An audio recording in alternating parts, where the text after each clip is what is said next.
दिल्ली के Alipur sub division magistrate यानी SDM कार्यालय में हाल ही के वर्षों में जिस प्रकार से अवैध बिल्डिंग्स नोटिस के नाम पर अवैध वसूली की घटनाएं सामने आई है, वो प्रशासनिक भ्रष्टाचार की गहराई को दर्शाता है।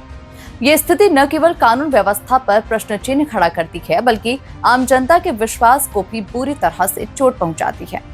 इन नोटिसों के जरिए मकान मालिकों और व्यापारियों पर दबाव बनाया जाता है। ताजा मामला उप विभागीय मजिस्ट्रेट अलीपुर लिबासपुर में खसरा संख्या 15/19 4/16 आदेश में सुरक्षा संबंधी चिंताओं तथा जानमाल के संभावित खतरे के कारण निर्दिष्ट स्थल पर सभी निर्माण गतिविधियों को तत्काल रोकने का निर्देश दिया गया था।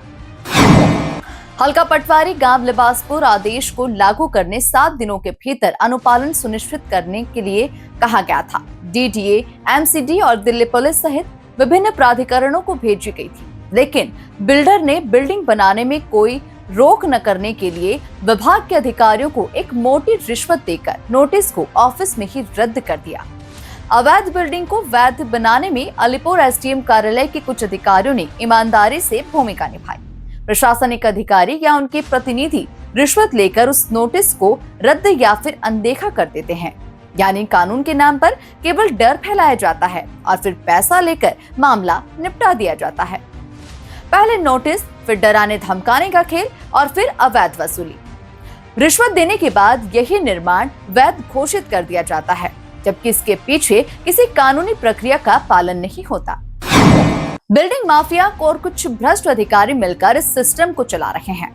ये तंत्र इतना मजबूत हो चुका है कि आम नागरिक आवाज उठाने से डरते हैं, क्योंकि उन्हें डर रहता है कि कहीं और बड़े झंझट में न फंस जाएं।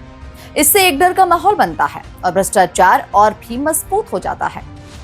ये स्थिति दर्शाती है कि कैसे भ्रष्टाचार ने प्रशासन की जड़ों को खोखला कर दिया है। ये सिर्फ एक व्यक्ति या संस्था की समस्या नहीं, बल्कि समाज और लोकतंत्र की नींव पर हमला है।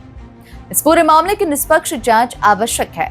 दिल्ली सरकार, लोकायुक्त या भ्रष्टाचार निरोधक ब्यूरो जैसी संस्थाओं को चाहिए कि वे सख्त कदम उठाएं। दोषियों को चिन्हित कर उनके खिलाफ कानूनी कार्रवाई की जाना चाहिए, ताकि आगे इस प्रकार की अवैध वसूली और रिश्वतखोरी पर रोक लग सके। आवश्यक है कि प्रशासनिक तंत्र पारदर्शी, उत्तरदायी और नागरिकों के प्रति संवेदनशील हो। अगर अब भी इन भ्रष्ट गतिविधियों को रोका नहीं गया, तो आने वाले समय में ये व्यवस्था और भी अधिक बिगड़ सकती है। आम जनता को जागरूक होकर इस तरह के अन्याय के खिलाफ आवाज उठाना चाहिए और मीडिया तथा न्याय प्रणाली को ऐसे मामलों में सक्रिय भूमिका निभाना चाहिए।